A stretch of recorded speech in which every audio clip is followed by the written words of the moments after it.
In the previous class, we have started a new topic, conditional probability. Conditional probability exercise का नाम बताना।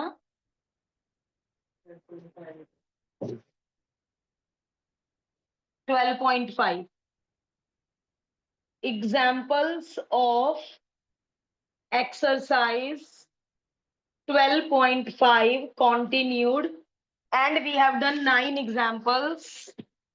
एक ही इकलौता फॉर्मूला था A/B, एक ही प्रोबेबिलिटी निकालिए if it is known B has occurred, event B हो चुका है, एक ही प्रोबेबिलिटी निकालिए, क्योंकि हर क्वेश्चन के साथ में शर्त अटैच थी, कंडीशन अटैच्ड थी, इसी से इसका नेम बना है कंडीशनल प्रोबेबिलिटी। और फॉर्मूला था यदि यहाँ B/A होता तो नीचे PA होगा और A'/B 1 माइनस PA/B। बस इतने ही फॉर्मूलाज थे इसमें, और आपने बड़े मजे में 9 के 9 एग्जाम्पल बहुत जल्दी मुझे करके दिखाए थे। सबको ये कॉन्सेप्ट बहुत इजी लगा था। जैसे ही हमारे एग्जाम्पल्स पूरे हो जाएंगे आप लोग एक्सरसाइज के डाउट्स लीजिएगा। कंडीशनल प्रोबेबिलिटी आज सेकंड डे है और आज खत्म हो जाना चाहिए। In a group of 100 sports car buyers 40 bought alarm system. कौन सी कार खरीदी 40 ने? A B the event car buyer bought. ये आपको ना कितना भी आलस आए, ये आपको एग्जाम में बताना पड़ेगा कि आपने कैपिटल ए किसे माना। राइटर एग्जामिनर अपने मान लो आप ए और बी लेके शुरू हो गए, एग्जामिनर नहीं आइडिया लगाएगा कि बच्चा इसको ए मान रहा होगा, बच्चा इसको बी मान रहा होगा, आपको बताना पड़ेगा इवेंट ए कौन है, इवेंट बी कौन है। Car buyer purchased bucket seats. कुछ लोगों ने ये वाली कारें खरीदी, कुछ लोगों ने ये वाले कारें खरीदी। ए का नंबर है 40 लोगों ने खरीदी, बकेट सीट वाली 30 लोगों ने खरीदी। ए इंटरसेक्शन बी हमें खुद निकालना पड़ेगा। ये जो 100 है इसको क्या लूं?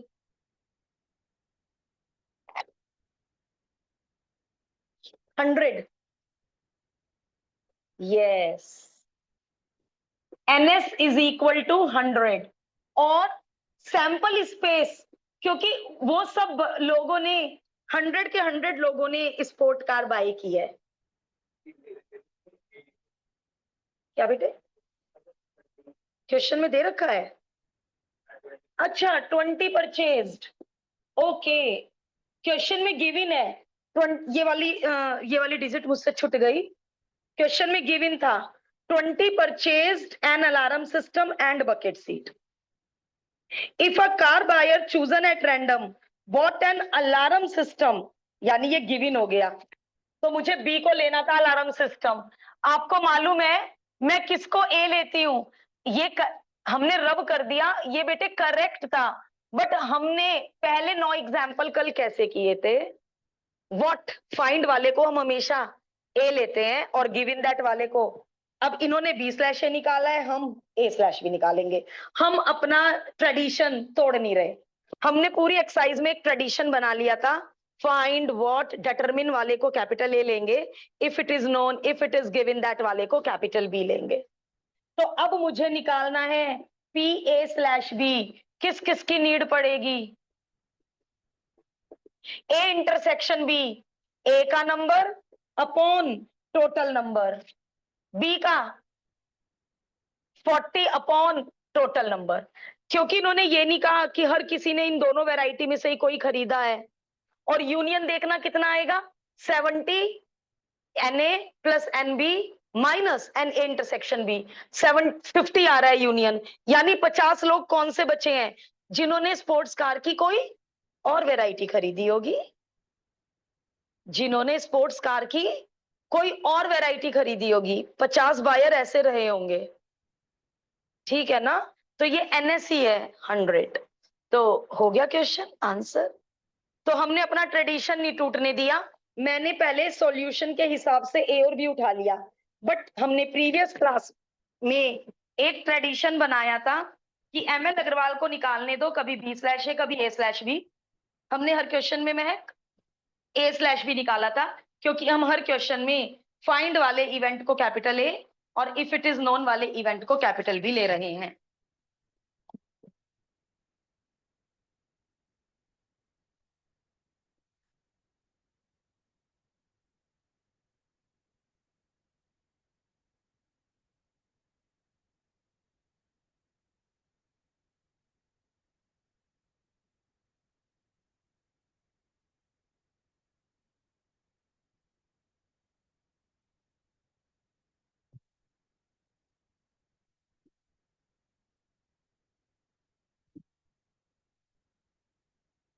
इजी लग रहा है सबको, कंडीशनल प्रोबेबिलिटी है ना, बड़े आराम से होता चला जा रहा है। दो चीजों की रिक्वायरमेंट है, ओनली एंड ओनली दो चीजों की रिक्वायरमेंट, A इंटरसेक्शन B की प्रोबेबिलिटी एंड B की प्रोबेबिलिटी, बस।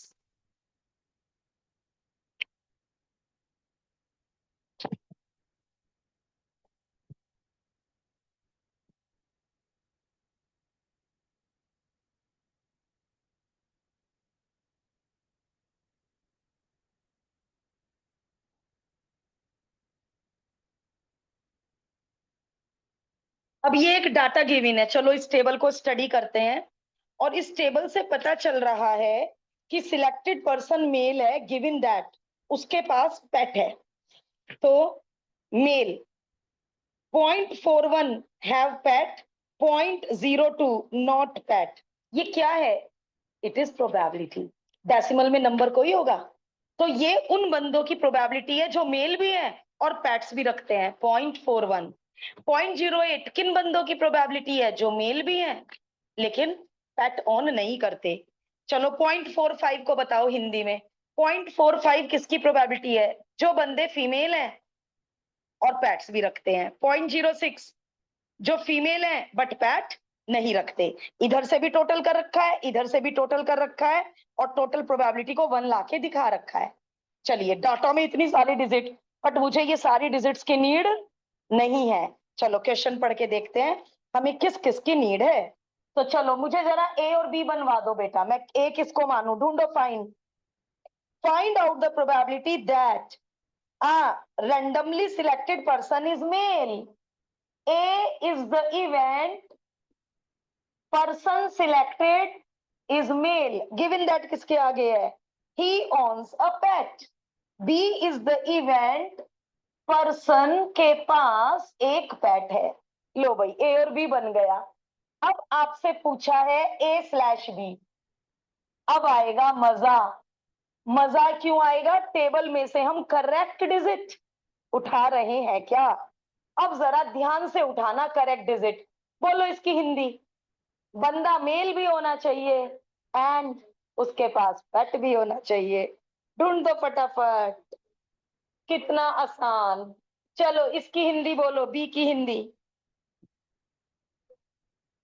बी की हिंदी बोलो। जो बंदा सिलेक्ट हुआ है वो, उसके पास पेट होना चाहिए। चलो बताओ पेट कितने लोगों के पास है? 0.86 है ना मैं 0.41 ले सकती, ना मैं 0.45 ले सकती। उन्होंने कहा बंदे के पास पेट होना चाहिए, चाहे वो मेल हो। यदि ये टोटल ना करके देते तो हम खुद टोटल कर लेते, क्योंकि हमें वो सारे बंदे चाहिए जिनके पास पेट है। फीमेल मेल का इसमें कोई भी क्वेश्चन नहीं है, वो तो इन्होंने हमारे लिए टोटल करके दे दिया। यदि इन्होंने टोटल ना करके दिया होता हम करते टोटल जिनके पास पेट है। पूरी टेबल में इतनी सारी डिजिट्स है, यूज कितनी हुई? केवल 2। 9 डिजिट्स में से केवल 2 डिजिट काम की थी। और कितना मजेदार क्वेश्चन है। तो यदि आपको क्वेश्चन को हिंदी में कन्वर्ट कर लो और आपको वो पहला लेक्चर आता है कंडीशनल प्रोबेबिलिटी का, मुझे तो नहीं लग रहा कि आप अभी तक कोई भी क्वेश्चन हॉट्स लेवल आया हो या मैंने आपके चेहरे पर शिकन देखी हो। सब लोग बड़े मजे में कर रहे हैं। अतुल्य अभी इसमें कुछ टेबल के ऊपर पढ़ लाइन। अच्छा, from the given data find out the probability. अच्छा, फाइंड आउट द प्रोबेबिलिटी। हाँ लेकिन बेटा 0.8 मेल नहीं हो सकते ना। नहीं, ये ऐसा होगा 41, मतलब 100 में से 41 लोग मेल है और पैट ऑन करते हैं। 0.41 का ये मतलब हुआ 100 में से 41 लोग मेल है और पैट ऑन करते हैं। 0.08 का क्या मतलब हुआ? 100 में से 8 लोग मेल हैं जिनके पास पैट नहीं है। हाँ ये कह सकते हैं तुल्य। इन्हें क्या लाइन ऐड कर देनी चाहिए थी कि इस डाटा में रिस्पेक्टिव प्रोबेबिलिटीज गिवन है। बट इसको ना यदि एग्जाम में उन्होंने नहीं लिखा तो कॉमन सेंस से प्रोबेबिलिटीज ले लेना। नंबर तो ये हो नहीं सकता, 0.8 लोग को ही होंगे। 0.08, 0.08%, 0.0008 परसेंट में देते तो वो 8% लिखेंगे ना। इन्होंने 8% को 0.08 लिख लिखा है, मतलब 8/100, मतलब इन्होंने प्रोबेबिलिटी दे रखी है ना। 100 में से 8 लोग, 100 में से 41 लोग।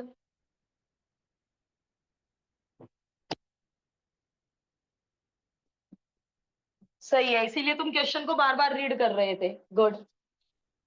जब तक समझ ना आए क्वेश्चन का पीछा मत छोड़ो, डिस्कस करते रहो। ऑनलाइन वाले बताएं एग्जाम्पल 11 में कोई डाउट?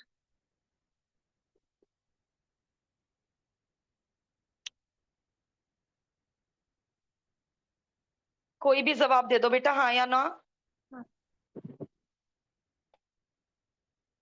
No ma'am.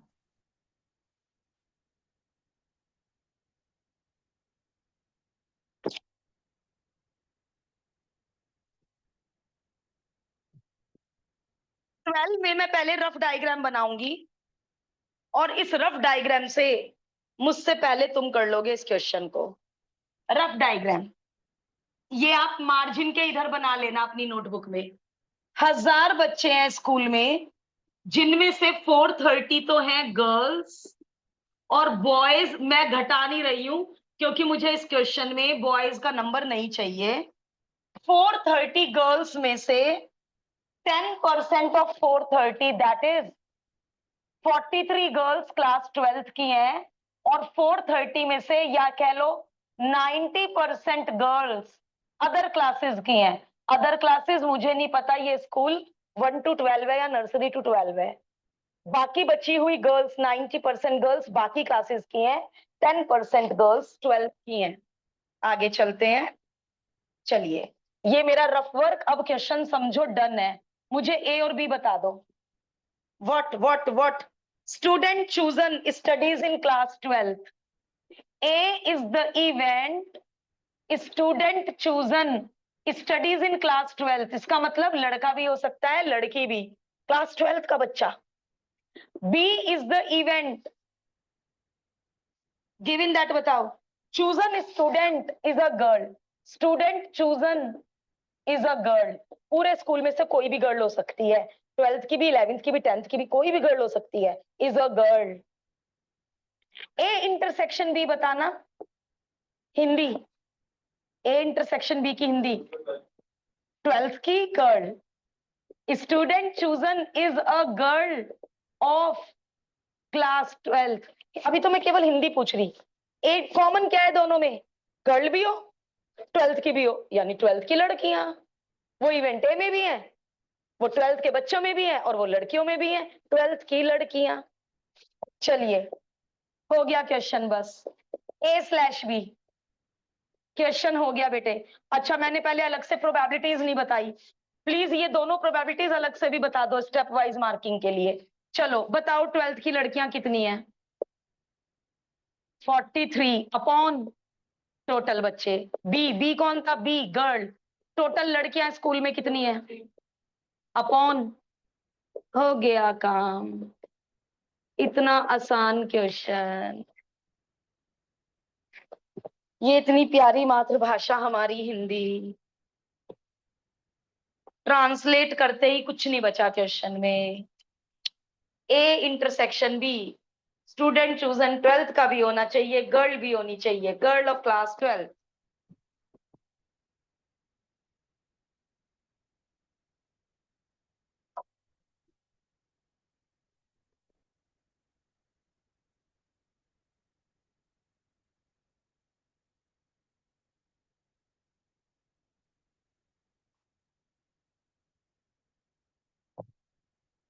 कई बार रफ वर्क करने से क्वेश्चन बड़ा आसान सा लगता है।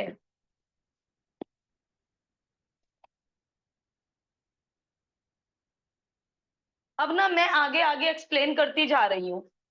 13 जब आप करेंगे पहले सॉल्यूशन को हाइड करके खुद करेंगे।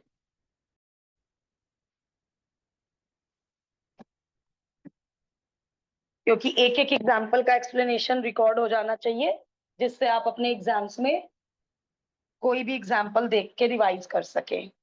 मैं तो इसके लिए भी रफ वर्क करने वाली हूँ। ट्रू फॉल्स क्वेश्चन में 300 easy, capital E for easy, 200 difficult, multiple choice question में 500 इजी, 400 डिफिकल्ट। क्वेश्चन को सिलेक्ट किया, व्हाट है selected question, A B the event, selected question is easy, B is the event, selected question is MCQ। बस हो गया काम, हो गया काम। इंटरसेक्शन का मतलब क्वेश्चन इजी भी हो एमसीक्यू भी हो, इजी भी हो एमसीक्यू भी हो, ये रहा, इजी भी हो एमसीक्यू भी हो। अरे टोटल क्वेश्चंस तो बता दो मुझे, कितना बेटे? 1400 अपॉन पीवी, ओनली एमसीक्यू की बात हो रही है। 900 केवल एमसीक्यू की बात हो रही है, इजी या डिफिकल्ट से कुछ लेना देना नहीं है।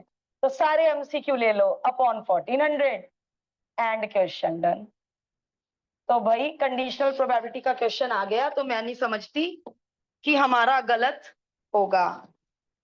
क्या मजे में कंडीशनल प्रोबेबिलिटी फिनिश की है। अब 14 के लिए मैं कहना चाहूंगी एमएल अग्रवाल जी ने इस सॉल्यूशन को बहुत घुमा दिया। ये सॉल्यूशन 4 स्टेप का है।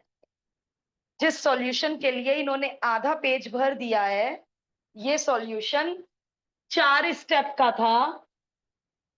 आई डोंट नो उन्होंने इसके सॉल्यूशन को इतना क्यों घुमा दिया।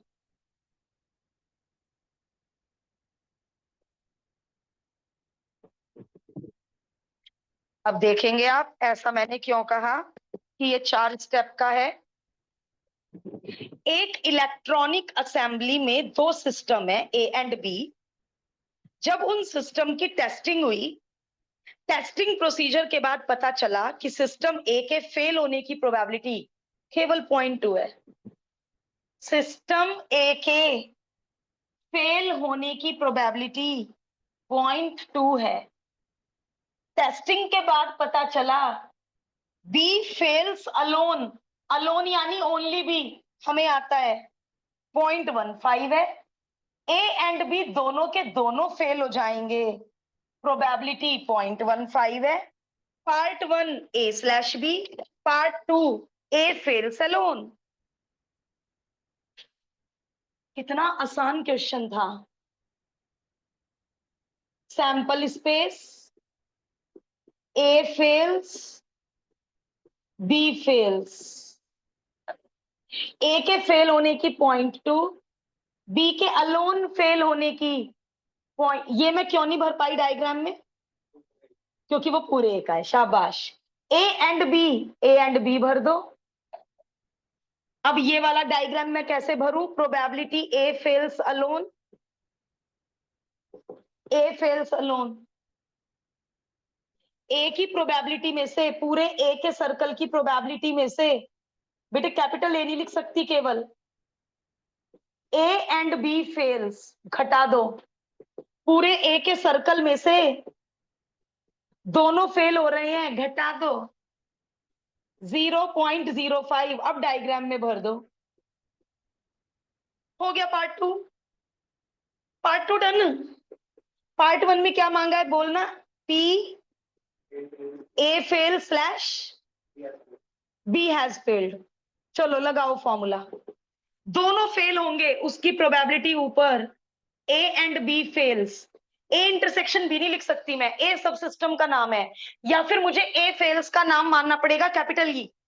Event E A fails, event B event F B fails. तो या तो मुझे letter E letter F use करने पड़ेंगे, इसलिए मैं पूरे पूरे स्टेटमेंट ही लिख रही हूं। नीचे क्या आएगा, बी फेल्स अलोन नहीं बेटा, बी फेल्स आएगा नीचे। क्या होता है formula, A intersection B upon P B, पूरे बी का सर्कल आएगा, पूरे बी का सर्कल आएगा नीचे। चलिए ये रहा डायग्राम में ए एंड बी और बी फेल्स, अरे इन्हें ऐड करना पड़ेगा। तो आप सेकंड पार्ट से पहले बी फेल्स निकाल लो, आधा नंबर उसका मिलेगा। सेकंड पार्ट में किसकी जरूरत पड़ेगी, बी फेल्स। और बी फेल्स कैसे निकालोगे आप, common plus B fails alone. यहां बता देना कैसे निकाला, common A and B fails plus alone. Diagram से क्या इजी हो गया। अब इन्हें ऐड करके क्या आएगा, 0.3, 0.3। अब इसे सॉल्व कर लो। मतलब इतना सा क्वेश्चन इन्होंने शायद एक, क्या इन्होंने, इन्हें डैश की नीड क्यों पड़ी एम एल अग्रवाल को, पी ए बार। अच्छा ये ए को मान रहे होंगे, ए बार को लिया 0.2, यानी ए को लिया सिस्टम पास हो गया, पी ए बार को 0.2 लिया इन्होंने, इन्होंने ए को लिया होगा सिस्टम में पास हो गया। पूरे क्वेश्चन में पास की नीड नहीं है, तो ये डैश ए बार बी बार को इंट्रोड्यूस करने की क्या नीड थी, क्या नीड थी ए बार और बी बार इंट्रोड्यूस करने की।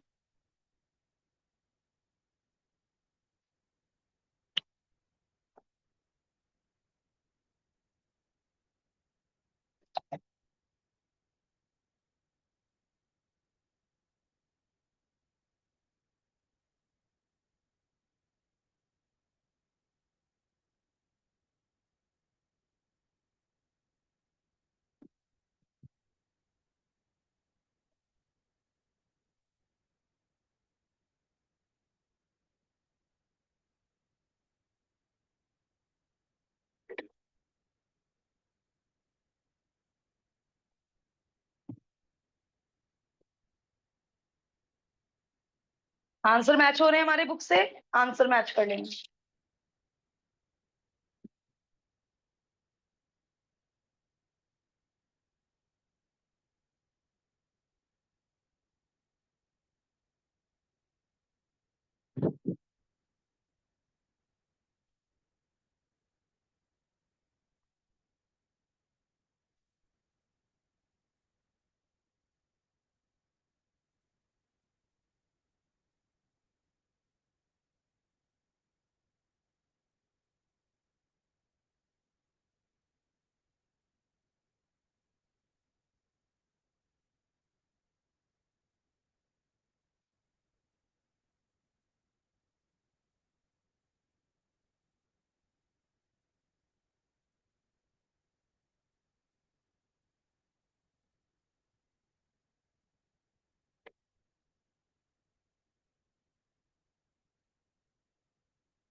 We have half an hour, तो क्या हम नई एक्सरसाइज शुरू कर लें, क्योंकि जितनी जल्दी जो बच्चे आए हैं उनको कुछ तो इंपॉर्टेंस मिले। एब्सेंटीज अपने आप कर लेंगे अपना लॉस कवर रिकॉर्डिंग से। एक्सरसाइज में कोई डाउट है तो बोलिए। 9th। 9th, चलिए भाई एक्सरसाइज का 9th करेंगे।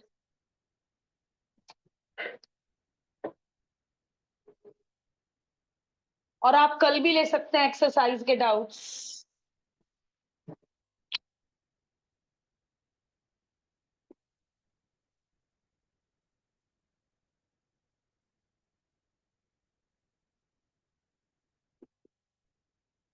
एक्सरसाइज 12.5।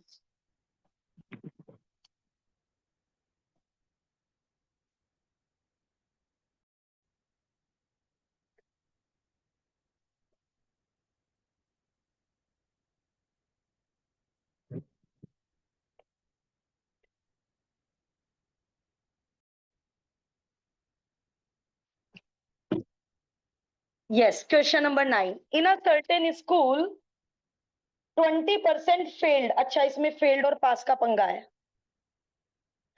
ये है क्वेश्चन नंबर 9, बढ़िया। इसमें इसमें सारा डाटा फेल का है, बट मांगा है if he passed in English, what is the probability he also passed in mathematics. हाँ, अब ये क्वेश्चन अराइज होता है बिल्कुल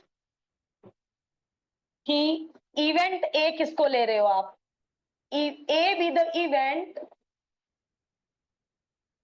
student passed in maths and B is the event student passes in English, और ए डैश बी डैश तो understood है, क्या होगा फिर फेल्ड इन इंग्लिश, तो ये क्या चीज हुई P A dash 20/100। 15% failed in math, ये बी डैश हुआ। 15% failed in math, 10% failed in both English and math.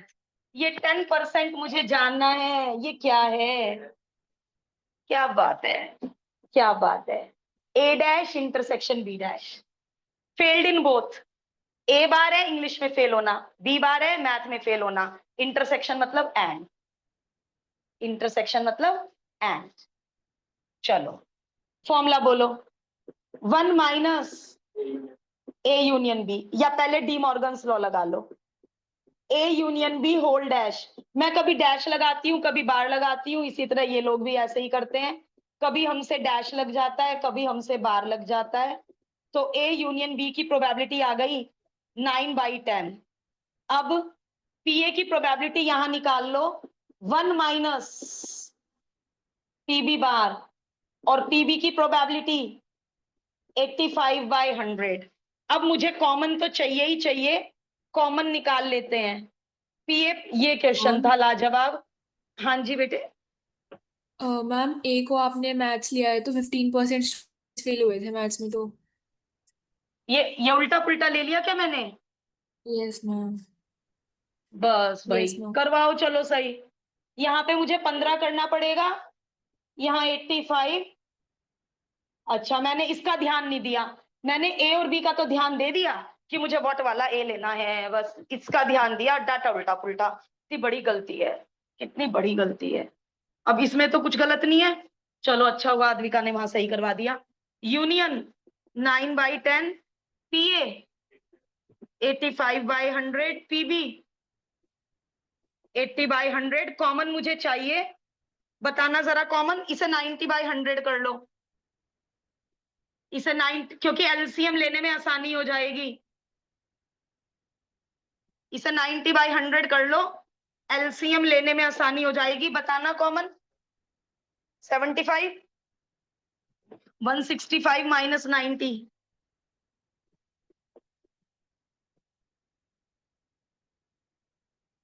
अब क्या मांगा है ए स्लैश बी। कॉमन की प्रोबेबिलिटी ऊपर, बी की प्रोबेबिलिटी नीचे।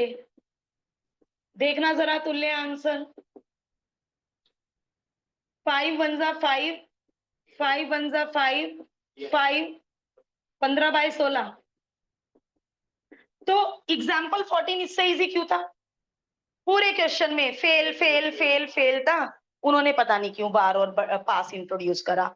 इस क्वेश्चन में फेल भी है, डाटा तो सारा फेल का है, मांगा पास। अरे हाँ, अरे सुनो जरा, लास्ट ईयर क्या किया बच्चों ने। ये 10/100 है ना, तो इसको 90/100 ले लिया कि 10% दोनों में फेल हुए तो 90% दोनों में पास हुए, 75% हुए दोनों में पास। उन्होंने 10% को 100 में से घटा के क्या कह दिया कि जब 10% दोनों में फेल हुए तो 75% दोनों में पास हुए। ऐसे नहीं होता है, दोनों में पास हुए कैसे निकालना पड़ेगा, डी मॉर्गन्स लॉ, यूनियन और सारे फॉर्मूलाज लगा के। ये मिस्टेक एवरी ईयर होती है। ये क्वेश्चन तो बढ़िया था, इसको और अच्छे से प्रैक्टिस करना।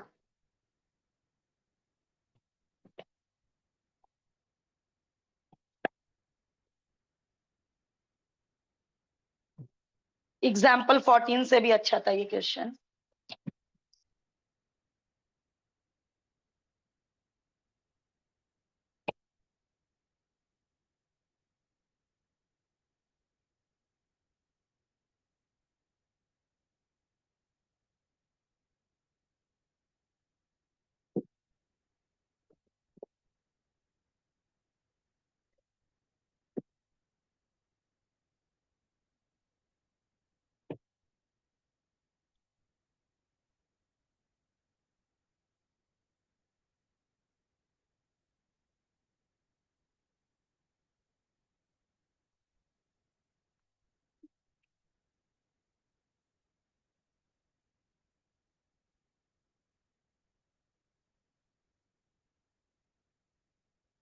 चलिए, आज हम सारी थ्योरी करेंगे नेक्स्ट एक्सरसाइज की। और कोई डाउट बेटे?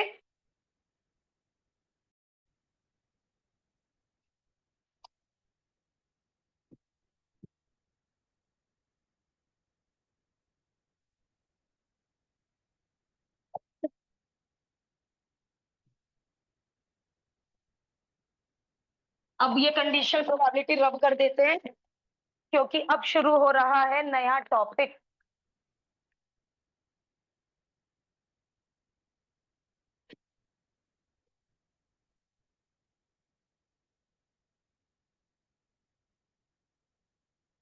Multiplication theorem on probability. और ये इतनी इजी थ्योरम है मल्टीप्लिकेशन थ्योरम। B/A का फॉर्मूला बोलना PA। अब क्रॉस मल्टीप्लाई कर दो और ये बन गया मल्टीप्लिकेशन थ्योरम का फॉर्मूला। इवेंट ए भी हुआ एंड इवेंट बी भी हुआ। इवेंट ए की प्रोबेबिलिटी मल्टीप्लाइड बाय बी की प्रोबेबिलिटी जब ए हो चुका है। बी की प्रोबेबिलिटी जब ए हो चुका है। एक बहुत बढ़िया एग्जांपल करा रही हूं, बहुत इजी। 3 रेड बॉल है, 2 ब्लैक बॉल है। प्रोबेबिलिटी निकालिए बोथ रेड बॉल्स की। तो आप ओरल बताओ इसका आंसर। ओरल 3/5 इंटू, अब रेड बॉल 2 रह चुकी और टोटल बॉल 4 हो चुकी। रेड बॉल 2 बची, टोटल बॉल 4 बची। ये तो हो गया इवेंट ए, पहली रेड बॉल की प्रोबेबिलिटी। और ये क्या है? दूसरी रेड बॉल की प्रोबेबिलिटी जब पहली रेड बॉल निकल चुकी है। B/A, इसको क्या बोलूंगी? PA, पहली रेड बॉल निकालने की प्रोबेबिलिटी। और ये क्या है? दूसरी रेड बॉल निकालने की प्रोबेबिलिटी जब पहली रेड बॉल निकल चुकी है। यानी इस क्वेश्चन में A और B क्या हुआ? A हुआ first red ball taken out, और B क्या हुआ? Second red ball taken out. ये अंडरस्टूड है। यहाँ पे क्या आएगा? B/A, sorry. अब इसमें स्टूडेंट्स को लगता है ये क्या जरूरत थी इंट्रोड्यूस करने की, यदि ये ना भी पढ़ते तो भी हम आंसर यही लिखते, बल्कि हम इसको ऐसे कर देते 3C2/5C2। 3 में से 2, ऐसे ही तो करते हैं। 3 में से 2, 5 में से 2। देखो जरा, 1 मिनट रुको। 2 फैक्टोरियल गया, 5 फैक्टोरियल, 5 इंटू 4 इंटू 3 फैक्टोरियल। देखना जरा, 3/5 इंटू 2/4। ओ भाई, वही तो है जो पढ़ के आए हैं।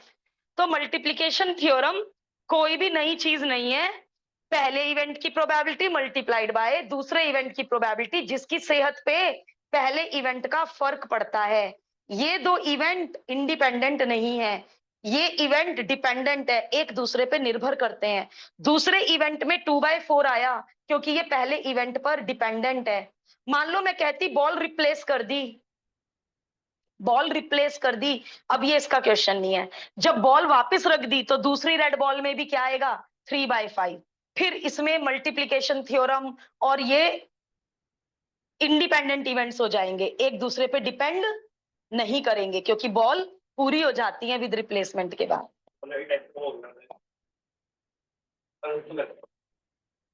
परमुटेशन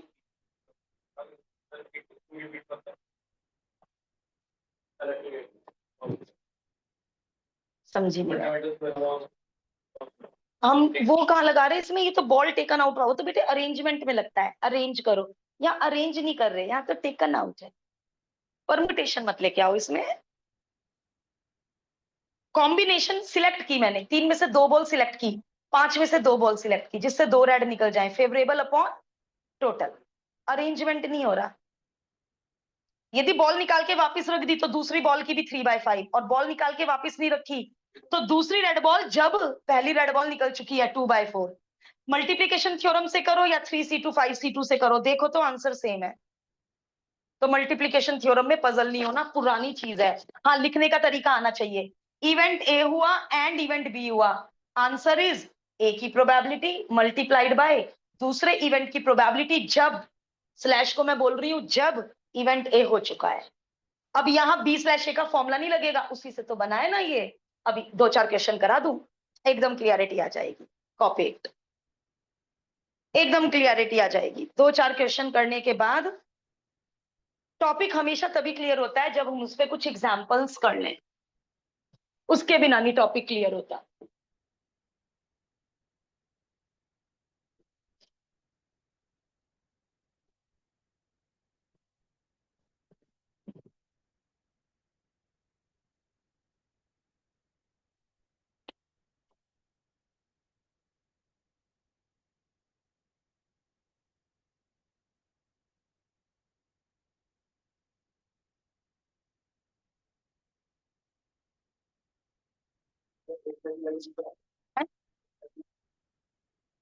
a/b में तो दिक्कत हो जाएगी। यदि मैं यहाँ a/b ले लेती तो यहाँ pa आ जाता, सॉरी यहाँ pb आ जाता, तो पहले इवेंट b करोगे, पहले तो इवेंट a होएगा ना। a/b तो ले ही नहीं सकते, b/a ही लेना पड़ेगा। यहाँ मुझे पहले pa चाहिए, pb नहीं आ सकता, पहले पहले तो इवेंट a होएगा।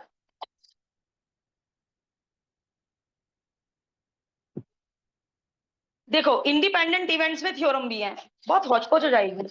आज केवल मल्टीप्लिकेशन थ्योरम के एग्जांपल करते हैं, कल इंडिपेंडेंट इवेंट सीख लेंगे। तो हम इंडिपेंडेंट इवेंट की थ्योरी छोड़कर एग्जांपल 1 पर आ रहे हैं, कल करते हैं इंडिपेंडेंट इवेंट्स, आज मल्टीप्लिकेशन थ्योरम ही सीखते हैं।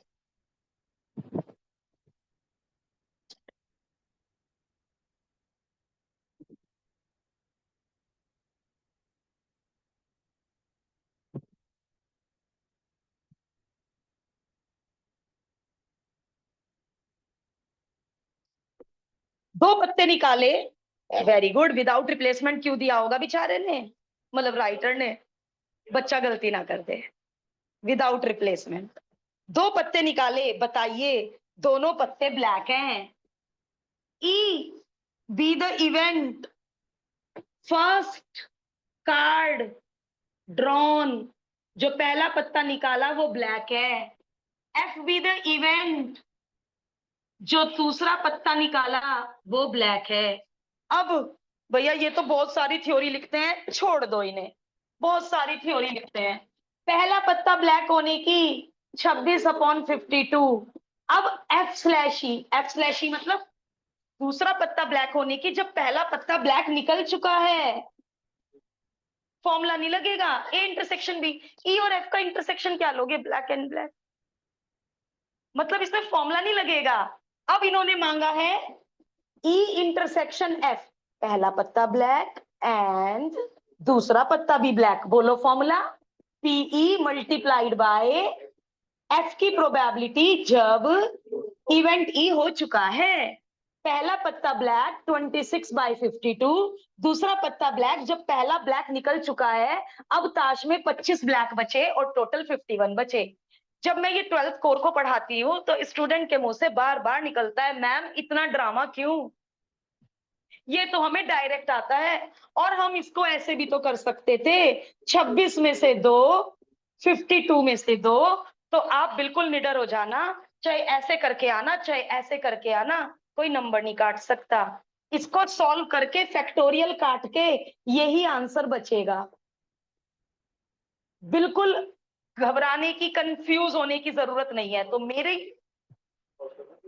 हाँ, अब क्या रह गया सॉल्व करने के लिए? ये तो करना ही है बेटा। 26 फैक्टोरियल को ही है जो आप सॉल्व नहीं करोगे। हाँ, क्या कह रही थी मैं? हाँ, मेरी एडवाइस, प्लीज एग्जाम्पल 1 को बीच में और लिख के, मेथड 2 लिख के, प्लीज दोनों मेथड से करें। It's my advice, it's my request. दोनों मेथड से करें। और जब ये मेथड यूज करोगे, बताना पड़ेगा कौन है ई, कौन है एफ। ई है पहला पत्ता काला, ब्लैक। एफ है दूसरा पत्ता काला। एफ स्लैश ई दूसरा पत्ता काला निकालना जब पहला ब्लैक निकल चुका है। तो आपको एफ स्लैश ई को हिंदी में कन्वर्ट करना आना चाहिए। और ये फॉर्मूला बना है कंडीशनल से, मैंने बना के दिखाई दिया। ये फॉर्मूला बना है कंडीशनल से, एफ स्लैश ई से। ई स्लैश एफ से नहीं बन सकता, एफ स्लैश ई से बनेगा।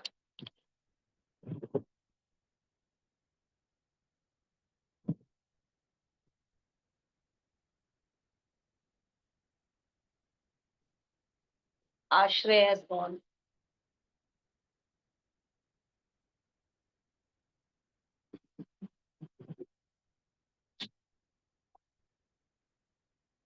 दोनों मेथड करो। जब आप प्रोबेबिलिटी तैयार करोगे मेरे टेस्ट के लिए, तो आप अपने सॉल्यूशंस में देख के पहचान लोगे।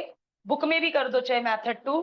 जब तैयारी करोगे तो आपको क्लिक होना चाहिए कि यार दोनों मेथड से फुल मार्क्स मिलेंगे, मैम ने ऐसा बोला था।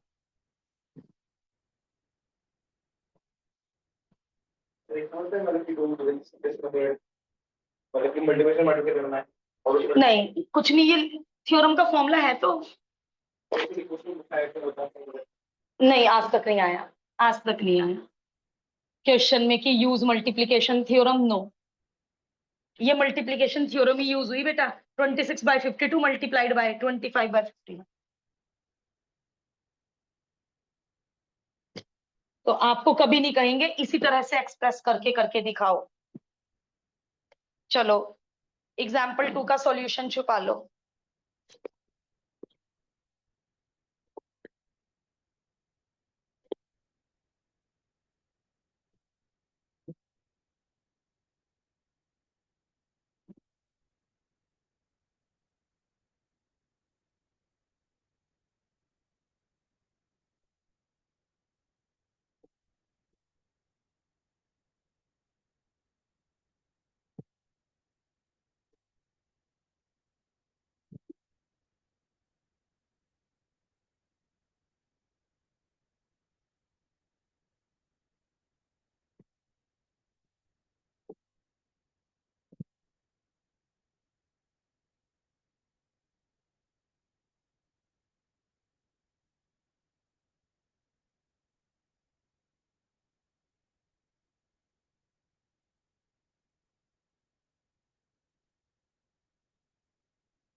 उन्नीस टिकट हैं, 2 टिकट निकाले, दोनों टिकट इवन है।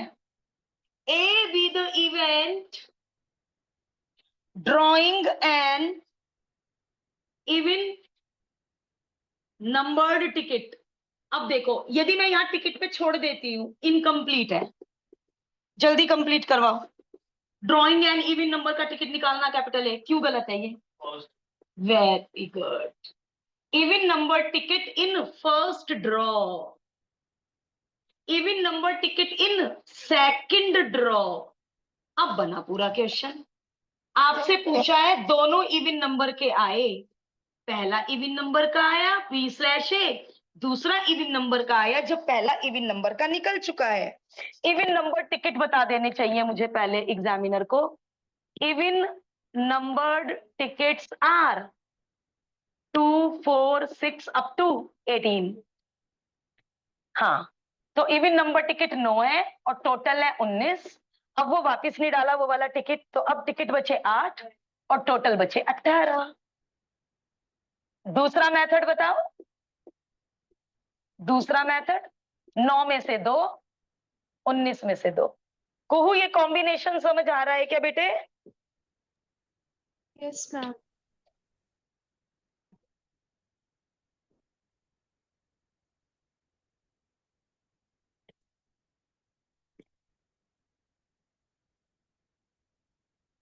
बहुत बढ़िया, ये भी थक गए बेचारे, इन्होंने एग्जाम्पल 3 कॉम्बिनेशन से ही कर दिया, क्योंकि उस क्योंकि 3 बॉल निकाली और तीनों की तीनों रेड है। 1 मिनट, 3 बॉल का, ये जरा अपने नोट्स में लिखो, 3 बॉल का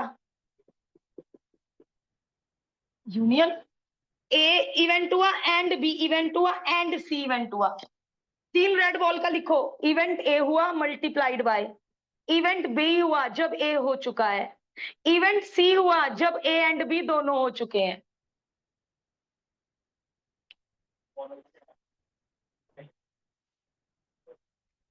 ये 3 इवेंट की मल्टीप्लिकेशन थ्योरम लिखो, 3 इवेंट की, तीनों रेड बॉल हैं, क्या चीज है,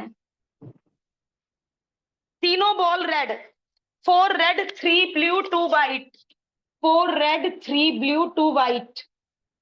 अब इन्होंने तो कॉम्बिनेशन यूज किया, बहुत समझदारी की। यदि मुझे ऐसे करना होता, तीनों बॉल रेड, 4/4 और 3 7 और 8 9,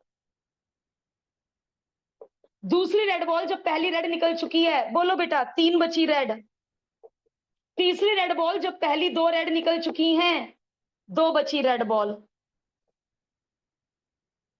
ये तो हो गया मल्टीप्लिकेशन थ्योरम।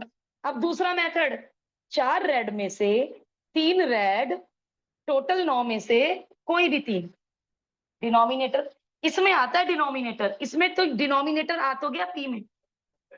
अच्छा, तो मैंने एग्जाम्पल 3 को भी किससे कर दिया, बोथ मेथड से। इन्होंने, आप लोग ये भी तो सीखो ना कि यदि 3 इवेंट आ गए, तीनों बॉल रेड, तो मल्टीप्लिकेशन थ्योरम को रिप्रेजेंट कैसे करते हैं। एजर्शन रीजन में ये रिप्रेजेंटेशन आ गया और आप इसको रिकॉग्नाइज नहीं कर पाए कि ये 3 इवेंट में लगाई मल्टीप्लिकेशन थ्योरम, क्योंकि A intersection B intersection C तो हमने कभी पढ़ा ही नहीं। कंडीशनल में हमेशा 2 इवेंट आए।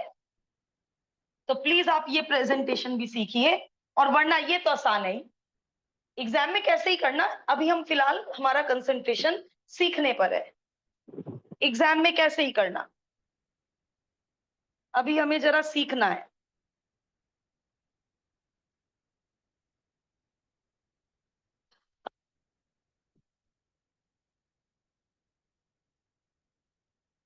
एग्जाम्पल 4 के बाद छुट्टी होगी बेटा, क्योंकि 5 में इंडिपेंडेंट वर्ड आ गया, तो एग्जाम्पल 5 से इंडिपेंडेंट इवेंट पहले मुझे सिखाने होंगे। तो एग्जाम्पल, 1 मिनट, हाँ एग्जाम्पल 5 से, एग्जाम्पल 2 ये रहा, एग्जाम्पल 3 ये रहा, एग्जाम्पल 4 के बाद छुट्टी होगी।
दो बॉल निकालनी है, 2 white 3 red 5 blue.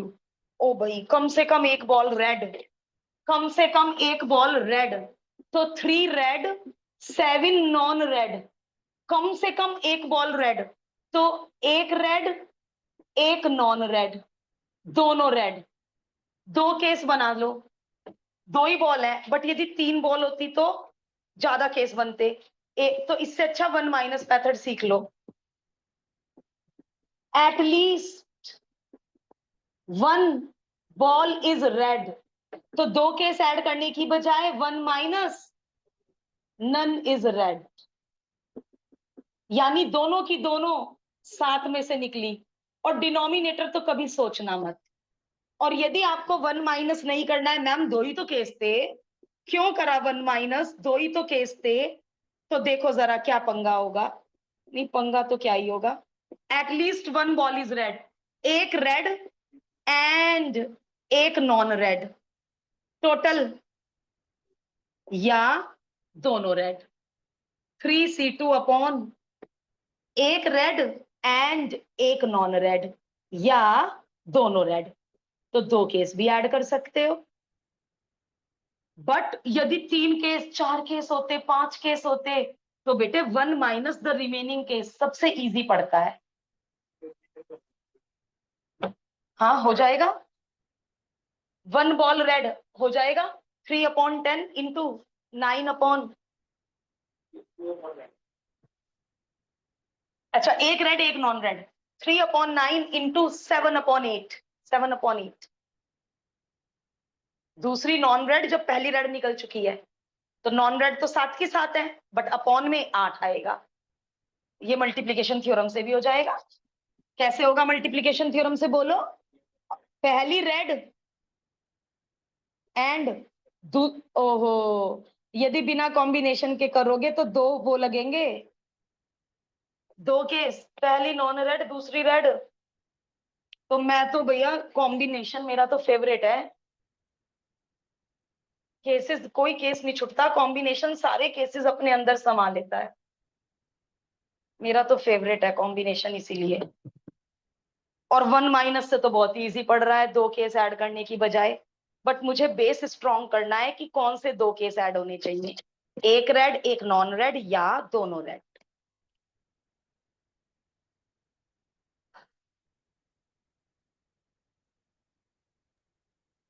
Ma'am yes बेटा। मैम एक बार रिपीट कर दो ये वाला question. Thank you ma'am. Okay Advika, मैंने व्हाइट रेड और ब्लू को दो कैटेगरी में कर दिया, रेड और नॉन रेड, क्योंकि क्वेश्चन केवल रेड से संबंधित है। अब उन्होंने कहा कम से कम एक रेड होनी चाहिए, तो केसेस बनेंगे एक रेड होनी चाहिए या दोनों रेड। Okay ma'am. 3 रेड तो निकालनी नहीं ना, 3 बॉल नहीं निकालनी, 2 ही बॉल निकालनी बेटे। यदि 3 बॉल निकालनी होती तो और केस बनेंगे, एक रेड, दो रेड, तीनों रेड, 3 केस बनेंगे। यस कुहू, एक रेड तो दूसरी कैसी होगी, नॉन रेड, या फिर दोनों रेड, दो केस ऐड कर दिए बेटे। या फिर 1 माइनस एक भी रेड ना निकले, क्योंकि टोटल प्रोबेबिलिटी क्या सीख रखी है आपने, 1। देखो बेटा, 3 ही केस बनेंगे, 3 ही केस बनेंगे, 0 रेड, एक रेड, दोनों की दोनों रेड, क्योंकि 2 ही बॉल निकालनी है। अब इन तीनों केस की प्रोबेबिलिटी का टोटल होगा 1। आपसे इन दोनों केस का टोटल पूछा है, तो या तो आप दोनों केस का टोटल करो या फिर 1 माइनस द रिमेनिंग केस कर दो। Okay ma'am. और रिमेनिंग केस क्या है, नन इज रेड, यानी दोनों की दोनों कौन सी कैटेगरी में से निकली, 7 नॉन रेड में से निकली। Thank you. तो ये चारों के चारों एग्जाम्पल यदि कॉम्बिनेशन से करोगे ना, तो फंडा एकदम क्लियर है।